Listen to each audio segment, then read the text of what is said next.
Telltale's Batman series is coming along nicely, and so far they're doing a stellar job of delivering on their promise of getting this series finished before 2016 is out. While episode 3 is still building on the strengths of episode 1 and 2, it still suffers from the same flaws that its predecessors did. This begs the initial question, why not use the advantages of using an episodic structure to improve on each episode? Or do they just do it for the sake of it? I digress. I was sad to see that this episode was still plagued by me being asked to purchase the season pass over and over again. Tragically, I still had to go to the PlayStation Store to download the episode, and while I'm aware that this was something I mentioned last time, it still bugs me. So let's all hear it for one CinemaSins style ding for this game forgetting that I've already given it my money. A new problem I experienced in this episode were some sound balancing issues. Don't get me wrong, the strong sound tracking is back in this episode, with those beautiful musical underscores, but for some reason, they are way too loud, and you get strange music louder than talking moments, which, in a game that centers itself on dialogue and characters, is a bit of a flaw.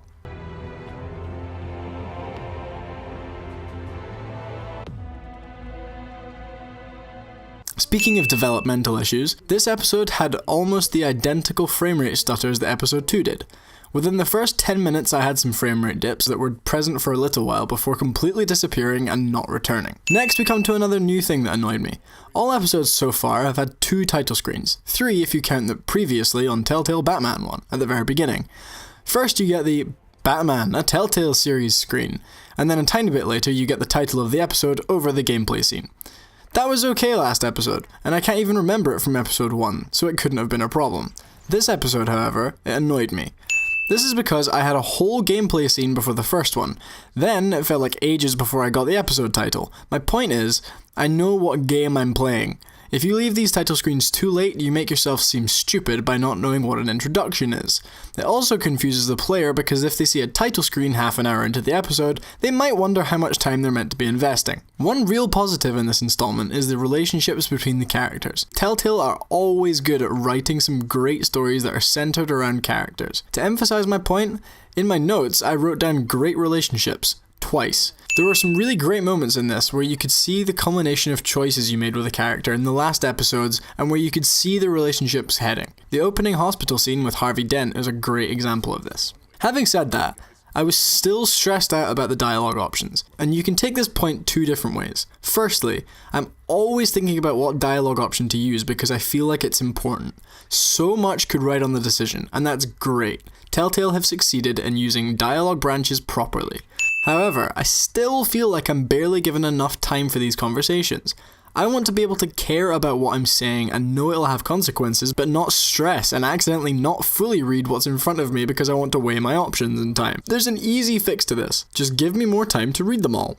It's not going to detract from any of the immersion. In one of the opening scenes, I guess, Batman talks to Gordon on the roof of the GCU.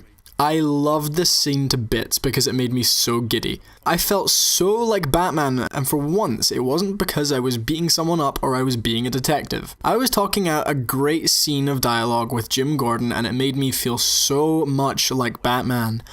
Good job, Telltale. You proved that you do not have to use violence to make people feel like superheroes. And that's why this series is going so well.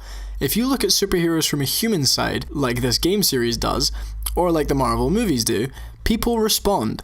They can relate to the heroes as characters. When superhero stuff takes itself too seriously and forgets about the relatable characters, that's when it goes badly. I'm looking at you, Batman vs. Superman! Continuing on from last time, you get some seriously awesome voice acting in this episode.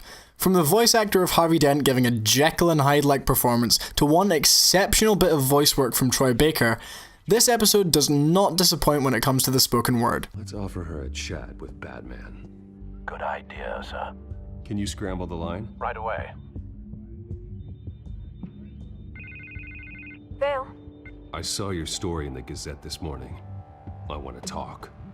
Who is this?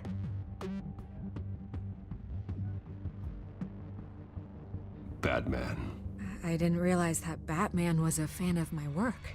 Didn't say I was a fan. Just said I wanted to talk. As a side note, it was also nice to hear a familiar voice in the form of Lee from The Walking Dead playing Lucius Fox. It's a small thing, but it's great to hear Telltale keep it in the family. Against you.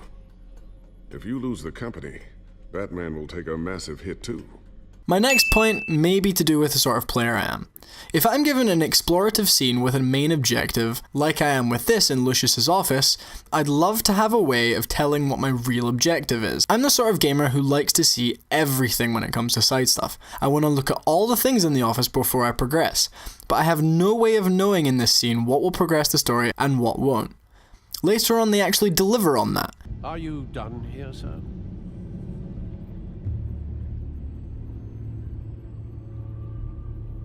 Not yet. But here, it's a real slap in the face because I know that I missed stuff to look at. Speaking of progressing with the story, I felt they did a really good job of that in this episode. There was one scene in particular with Penguin that made my blood boil. It really shows how invested you get playing a Telltale game. Moreover, they're handling Harvey Dent in such a cool way. It's really nice to see this psychological evolution of Two-Face, not just another physical deformation cop-out. In the last 2 episodes, there were some great detective scenes. These were good scenes because you actually work things out as you put the pieces together in the game. But the detective section in this installment felt so forced to me. What you're trying to work out in this scene was so blindingly obvious that it meant it was so unnecessary to have a detective work it out. I had to play that scene even though I figured out the evil plan in 2 seconds, and even then I still had to link the right pieces of evidence together to progress with the game. It was dumb. I really hope that they don't just put these scenes in because they're ticking boxes of how to make a Batman game. Well, you see, you got the Bruce Wayne sections, the Batman fight scene, and the big choice, and the detective scene. Oh, the detective scene, that's gotta be in there, yeah, that's important. The last problem I took with this episode is some weird art issues. Telltale again have proven that games still cannot animate kissing. Not now, not ever. Other than that, there were a few instances of arms clipping through walls and the like. It's not a big issue, but it's to be expected when Telltale shoot these games out so quickly. In the end, it was another really fun episode that complemented the rest of the series so far. Hopefully Telltale will keep up the good work, and the last 2 episodes will be the strongest of the series. I know the ending of this episode got me very excited to see where the story goes next. Well, I think that just about wraps it up. Thank you so much for watching. Yeah, this is the awkward bit where the script ends and I have no idea what to say. No, seriously, thank you very much. If you like this video and want to see more, click the links in the description, there'll be one there, to take you to all the sort of journalistic, podcast topic-based discussion things that we do. Make sure you hit that subscribe button, and make sure to tune in next time. Bye!